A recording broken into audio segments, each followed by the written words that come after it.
प्रीति जी चंडीगढ़ से। राधे राधे गुरु जी।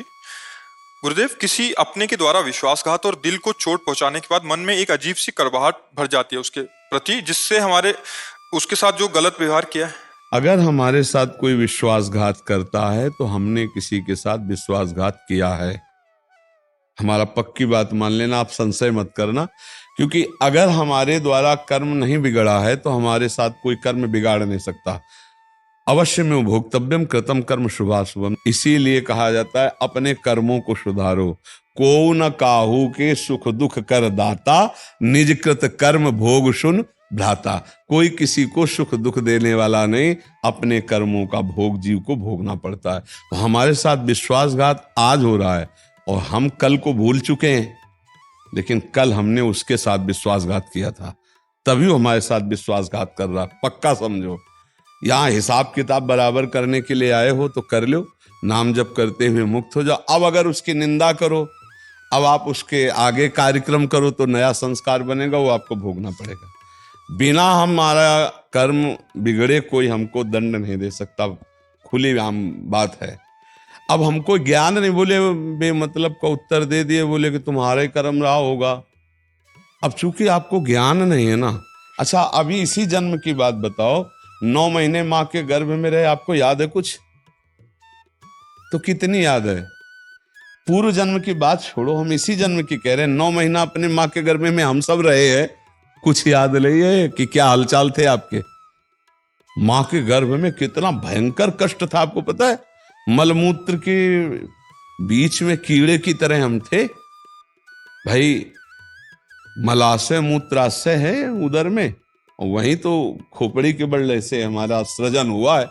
हमें याद है, बोला एको सेकंड का अनुभव करके बताओ कि माँ के गर्भ में क्या, तो फिर पीछे के कर्म का कैसे याद होगा तुम्हें? जब इसी जन्म का याद नहीं, तो मानना पड़ेगा बिना कर्म के हमें कोई सुख दुख नहीं दे सकता।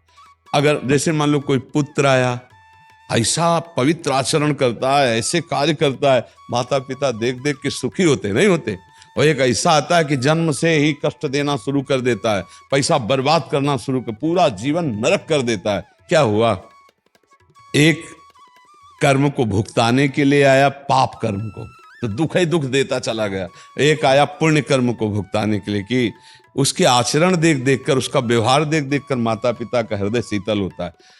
क्योंकि तुमने थोड़ी पुत्र की रचना की है। सब कोई चाहता है हमारा पुत्र हमें सुख देने वाला बने, तुम्हारे कर्म ने रचना की। अब कोई ऐसे आते हैं कि जन्म से ही बीमारी शुरू हो गई, पैदा होते ही लाखों करोड़ों रुपए खर्चा हुए और फिर इसके बाद पधार गए, रुपया भी बर्बाद हो गया और चले गए। वो अपना कर्जा लेने आए थे। एक आया कि बचपन से कमाना शुरू किया और माता पिता को खूब सुख प्रदान किया, वो आया है हिसाब देने के लिए, वो हिसाब दे रहा है। हमारी बात मान लो, अध्यात्म के विषय की बात कह रहे हैं। यहाँ कोई किसी को सुख दुख नहीं देता, अपने कर्मों को हम भोगने के लिए आए। अब क्या करें? अपने कर्मों को भोग लें, नाम जप करके अगली फसल अच्छी कर ले। दूसरे को सुख पहुंचाए, हमने बेईमानी की है, उसी का फल भोगना पड़ता है। बोले हमारे साथ उसने विश्वासघात किया, तो हमने पक्का विश्वासघात किसी के साथ किया नहीं, हमारे साथ कोई विश्वासघात नहीं कर सकता। क्यों? किसका प्रश्न था? महाराज जी, उसके बाद ये पूछ रहे हैं कि जिसने हमारे साथ गलत किया होता है, फिर जब उसके साथ गलत होता है तो फिर हमें बड़ा अच्छा लगता है कि भगवान ने सही किया, नहीं, मेरे साथ नहीं किया तो। नहीं, उसका कर्म है, तुम्हारे से थोड़ी हो गया। तो तुम्हारा बुरा किया तो इसके बाद उसका, अरे तत्काल थोड़ी किसी का दंड मिलता है। आप देखो कितने ऐसे आतंक फैलाने वाले लोग, दुष्ट स्वभाव के लोग बड़े बड़े अपराध करते हैं और तुमको आनंद में दिखाई देते हैं, बड़े सुखी दिखाई देते हैं। वो तत्काल थोड़ी, एक किसान फसल बोता है तो 4-5 महीना लगता है भैया। एक आदमी कत्ल करता है तो उसको 2-4-6 महीने लगते हैं न्यायाधीश को सजा देने के लिए। तो ये सरकारी काम है। अब आपका कोई बेईमानी की और तत्काल उसका एक्सीडेंट हो गया, हाथ पैर टूट गया, तो आप समझते हो कि आपका करने नहीं, उसका वो कर्म संयोग चल रहा है। तुम्हारा कर्म संयोग तुमको भुगतना, उसका कर्म संयोग भुगतना। क्या एक भक्त को ऐसी भावना भी नहीं आनी चाहिए? नहीं करनी चाहिए, नहीं करनी। उसको भगवत प्राप्ति में बाधा होती है महाराज जी। स्वयं के बाधा होती है। जो हमारा अपमान करे, जो हमारे साथ धोखा करे, अगर उसको कष्ट पड़े तो हमें भगवान से प्रार्थना करनी चाहिए, प्रभु उसकी बुद्धि शुद्ध कर दो, उसका मंगल करो नाथ, आप तो मंगल भवन है। तो उससे क्या होगा, उसका मंगल हो कि ना हो, आपका मंगल हो जाएगा। और आपको अच्छा लगा, भोगा भोगा ना, तो वो भोगेगा जो भोगेगा। अब आप जो नया कर्म कर रहे हैं, ये आपके लिए बहुत महंगा पड़ जाएगा। इन बातों को कोई समझता नहीं ना, ये अध्यात्म का विषय है। उसको बड़ा सुख मिलता है कि देखा ना, अपने कर्म का फल भोगा। और आप ये जो अब नवीन आपका चिंतन बन रहा है, दूसरे के प्रति द्रोह बन रहा है, द्वेष बन रहा है, ये आपको जलाएगा। इसलिए बहुत संभल के देखो, हम यहाँ आए मुक्त होने के लिए। ना हम यहाँ किसी का कर्जा लेंगे, ना किसी से कर्जा किसी को कर्जा देंगे, ना हम कुछ यहाँ किसी से द्वेष करेंगे, ना किसी से मित्रता करेंगे। बचा के अपने आप को निकाल लो, वही जीवन मुक्त हो जाना है। अब ये कर्म फंसाता रहता है जीव, तो आगे जन्म फिर लेना पड़ेगा। पुनरपि जननम पुनरपि मरणम पुनरपि जननी जठरे शयनम। एक का खेल हो रहा है, दूसरा नहीं है। एक ही है। हम ये बात करें तभी सवाल हल होगा, जब आप याद रखोगे सूत्र की एक है, एको ब्रह्म द्वितीयो नास्ति। वही है, वही है, वही है। अब हमारे साथ जो भी बर्ताव कर रहा है, वही परमात्मा कर रहा है, क्योंकि हमने ऐसे कर्म किए हैं, तो उसका हमको भोग भुगाने के लिए वो विविध रूप रख रहा है। सच्ची मानिए वही है, बहुत कृपालु है, बहुत कृपालु है। जो भी वो कर रहा है, हमारा परम मंगल कर रहा है। हमें दूसरे भाव में आकर के अमंगल मनाना, हम अपने ही प्रभु का अमंगल सोच रहे हैं, हमारे ही प्रभु उसके अंदर बैठे हुए हैं। अच्छा, प्रभु निकल जाए तो शरीर बेकार हो गया, तो हम अपने ही प्रभु के लिए तो सोच रहे कि अच्छा बुरा है, भोगे भोगे। अरे वो प्रभु की फिर आराधना क्या करना, अगर दूसरे के लिए बुरा सोचे।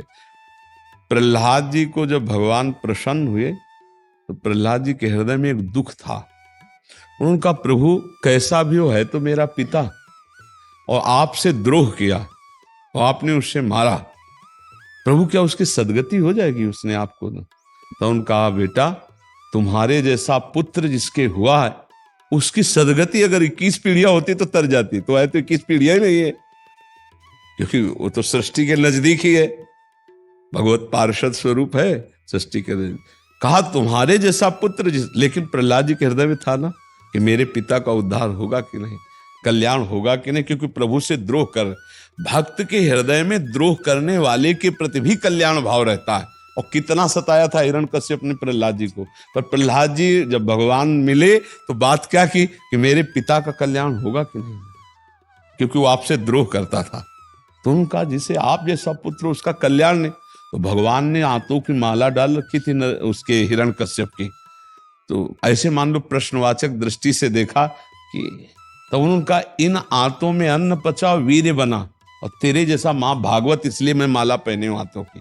बड़ा भयंकर रूप नरसिंह भगवान का था, फाड़ के आंतों की माला डाल। भगवान उन आंतों का आदर कर रहे हैं, गले में डाले हुए, कि इससे भक्त पैदा हुआ था।